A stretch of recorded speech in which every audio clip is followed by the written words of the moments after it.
Here we are at the Byron Community Centre and we're listening to the PAC speeches, which is the Public Assessment Commission. It's the first day of two. Tomorrow is going to be in Ocean Shores. They are hearing the local community's concerns over the Splendour site, which is the Yelgun site, and the consequences that the development will have.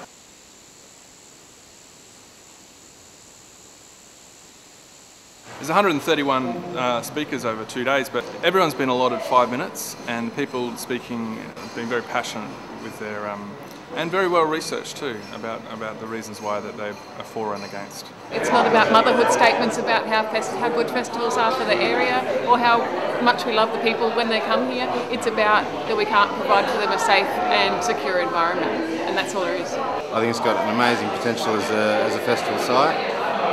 But it needs environmental management, and I think you've actually got an owner of that site who, for the first time in history, is prepared to spend the money to do it. I'm not opposing the Splendour Festival. This is not the Splendour Festival. It's got nothing to do with that. It's a mega development for a festival site ongoing that's going to change the cultural and environmental balance of the area. It's Splendour on super steroids, and for all sorts of reasons like monitoring, like planning, like the impact on the environment and all sorts of issues that people have raised here today. I think that this application is not a good one.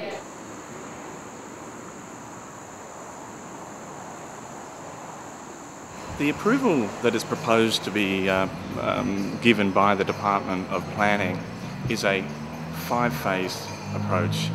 It means that we have to actually undertake an event up to 30,000 in the first year and achieve a whole range of key performance indicators across environment, traffic, noise, flooding, social, all other manner of things.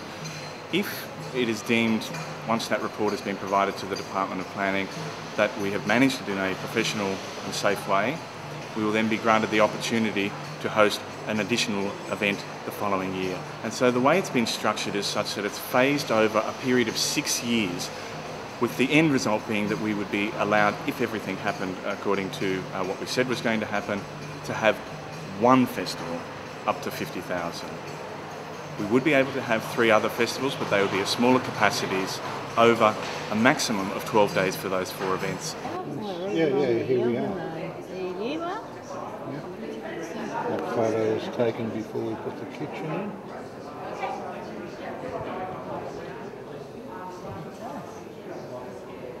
Yep. Let's go hear this. We should go hear this. Audio wasn't allowed to be recorded in the sessions, and we asked the PAC director why that was. In the past, some people do not want to be recorded, some don't mind. So in that case, it will be very difficult for us to control as during the proceeding and say, okay, you got to stop recording now and you can go on. So that's why the PAC has a policy saying that no audio recording. The PAC is being given the power by the minister to decide on this issue, which is unusual. Instead of the minister, because before that is the minister who's going to determine the application, but now he delegates his power to the commission. So this commission has almost the final say? Yep. I think it's a very thorough approach. I appreciate that the state government in its wisdom has decided to engage the Planning and Assessment Commission, which is an independent body. We asked what that recommendation, what does that mean? And it means that the developers can actually go back and challenge it in the court, so if they're not happy with the decision, it may go further. The event was designed to give everyone an opportunity to speak. However, passions ran high by those opposed, and some heckling disrupted what was an otherwise civilised meeting. This is a typical example of how opinions can be polarised over developments in this shire. And the Public Assessment Commission showed the community good faith by listening to 2 days of yes and no opinions.